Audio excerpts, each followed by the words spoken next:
Anyhow, Michael, what I want to do is this. You were invited on today to talk about how people who want to transition to vegetarianism can do so with some meat substitutes. Now, this is for those people who want a meat substitute. There are a lot of vegetarians who don't need it and wouldn't like it if they had it. But others say, I'm so used to my, chicken or bacon and eggs. So do you have something that allows me to have something like that that's healthy? And that's where you come into it, because you are a chef and you're fully aware, along with your family, the importance of going organic and vegan and using non-genetically modified food. So take it from there, Michael, and share your philosophy of vegan and vegetarian lifestyle parallels the need for social justice and human rights and environmental sanity. The forum is yours. Thank you, Gary. And I'm unfortunately not a great chef. I did start the first and only online vegan restaurant, which still exists today, but I help inspire people to transition who otherwise are stuck on a meat-centered diet, and it may not be the people in this audience. So my message is for them to share this message I'm going to say now with the people in their family. No better time than the holidays, where we gather around with people, friends, family, where they come around the table, they're sitting across the table from us, to the left, to the right, and most of the people in our lives are not vegan, are not educated on health and nutrition, and I found the fastest, easiest way to get people off a meat-centered, an unhealthy meat-centered diet onto a healthier, more compassionate, more sustainable, plant-based diet without having to give up their favorite foods, without having to give up their cultural identity or their traditions or alienate the people around them by bringing to the table strange and foreign foods, is by using meat substitutes. And there's plenty of meat substitutes out there. They're in supermarkets, they're in restaurants, they're online. But if you don't mind, I'd like to tell you my story and why I think it's an overlooked, using meat substitutes has been overlooked, and why it's been overlooked, and how we can use them and integrate them and prevent some of the hard times people have when they're transitioning off a meat-centered diet like I did years ago, and give them a much easier time so that eventually they can take the next step, followed by the next step, followed by the next step. Because it would be highly irresponsible for me if I were to tell people that eating vegan chicken nuggets and eating vegan hot spicy buffalo wings morning, noon, and night is the be-all and end-all of a perfect vegan diet. It's not. But for someone who is eating real chicken nuggets and real bacon and pepperoni and ham and hot and spicy buffalo wings, it's a huge first step and something that they can tolerate and that their taste buds are okay with, and again, that doesn't threaten their sense of identity. If it's okay with you, I'd like to share you how I came upon this and how this discovery of these meat analogs, what is the industry term for them, helped save my life. When I was transitioning off a meat-centered diet myself, I had 3 months into my own health program. I had a dark night of the soul, and I found myself at a Burger King at 2 a.m, and I was guilt-ridden for a week. And I know that a lot of people that were on the program with me had similar experiences. They just didn't come back. And somehow God gave me something inside me to get the strength up to keep going. And I vowed I would never want to have anyone go through this guilt or this experience again. And I vowed I'd find some way to give people some solutions. And because the first 3 years that I was on a strict diet, I alienated a lot of people in my life, a lot of friends and family. They didn't want to, I took them to all the healthy restaurants and all the vegan and the organic restaurants, a lot of macrobiotic type places, and no one enjoyed the food. And I come from an Italian-American family from Queens, New York, blue collar. And when you come home with broccoli and tofu for the holidays, it's met with some friction. And it caused strain and stress and ruined holiday cheer. And again, I wanted to figure out a way. What can we do? Well, some 6 years ago, I started traveling around to different vegetarian restaurants, meeting different vegan chefs, and I finally found a cuisine of these meat substitutes that I finally got my family to say, hey, this isn't so bad. All those other places you showed us, they weren't so good, but this we can do. And slowly but surely, my family started to come around. My mother, who months ago, last month turned 70, after 55 years of smoking, gave it up. My sister, after several years of not listening to my advice, finally started listening to my advice, started giving up meat, and in about 4 months she lost 60 pounds. Now, she's obese, and she's got a little bit ways to go, but that's a significant progress. Through introduction of meat analogs, my family allowed me to, this is the next step, and this is the next step, and allowed me to start showing them videos and DVDs, and they started to become educated, all because of a lousy meatball that they thought really was remarkable how it could taste like a meatball.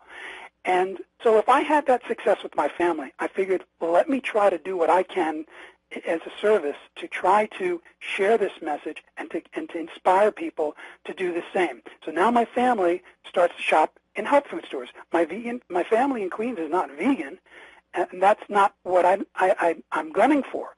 I'm gunning for people to make a transition, and it's not going to be a flip on the switch, beat them over the head, change everything 360 for most people.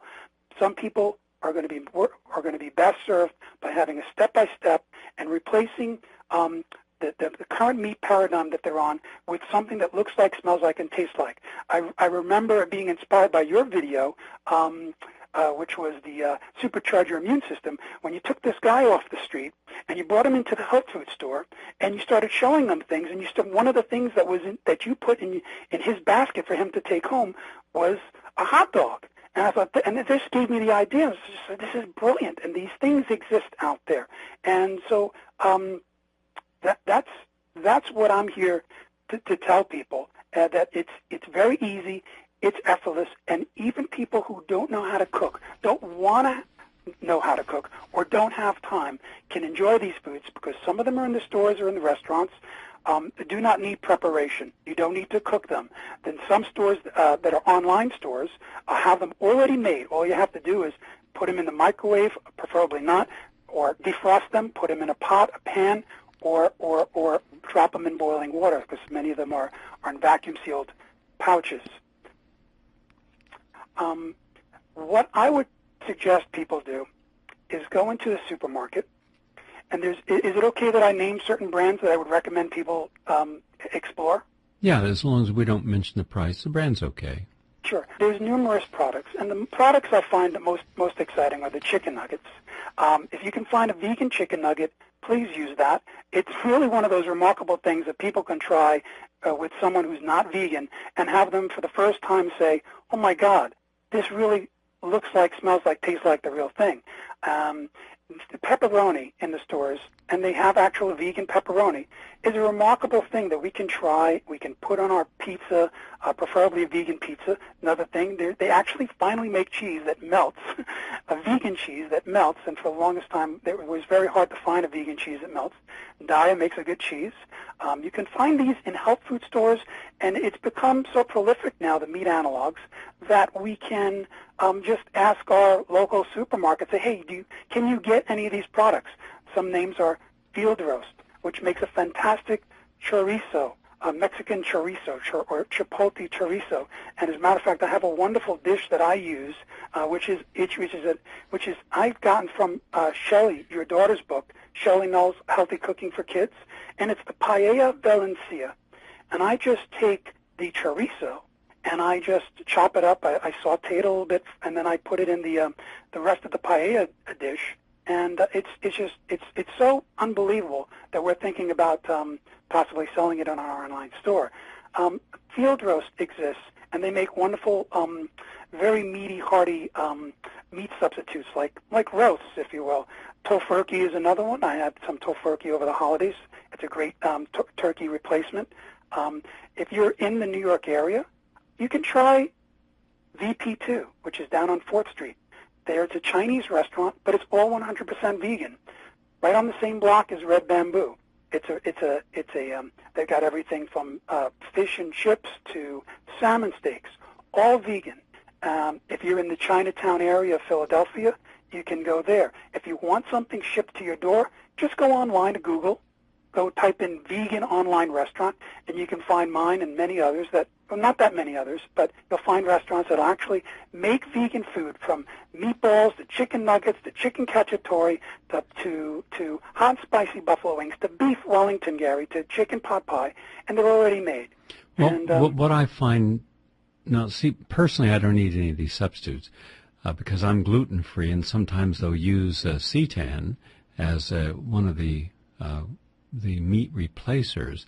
If you're not allergic to gluten, and then that's okay. But also, we have to let people know that they must look at the ingredients to make sure there's no modified food starch and MSG, because if MSG can end up in a lot of different soy products that are prepared and sold in restaurants, especially those that are trying to duplicate like a turkey or chicken.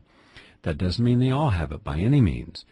But, in fact, recently I was at this vegan restaurant on the Upper West Side, 82nd and Amsterdam. Very popular, a lot of young people in there. And I was looking at their menu, and I saw how few items I could actually eat. And I never eat raw in any restaurant, simply because I know how lacking hygiene most people is. Nobody ever wants to acknowledge that, but having owned 4 restaurants and being fanatical about cleanliness, I can tell you that even with the best of intentions, it's so easy for something not to be washed to get in. But I look for the cooked items that are still healthy. And I ask, do you make your actual soy here? That's the first thing I ask people. And if they say no, then where do you get it? And then actually inspect all the ingredients. And that's where you have to do a little homework. But when you go into a health food store and you look for example, vegan sausages, look at the ingredients, and everything has to be spelled out. Does it say no MSG? Does it give you the amount of sodium in it? Because that's almost always a giveaway. The higher eggs in it. It does. Yeah, they frequently have egg whites in it. All the time. Which is a binder. If it does, then it's not vegan. That's right. And also, egg whites can be contaminated with salmonella. Right. So you could end up with salmonella without knowing how you got sick. So I'm just suggesting that this is great for people, Michael, especially people who are vegan and are more creative vegan and have a family member who's going to compromise on a holiday, say, okay, I'll try some of your dish.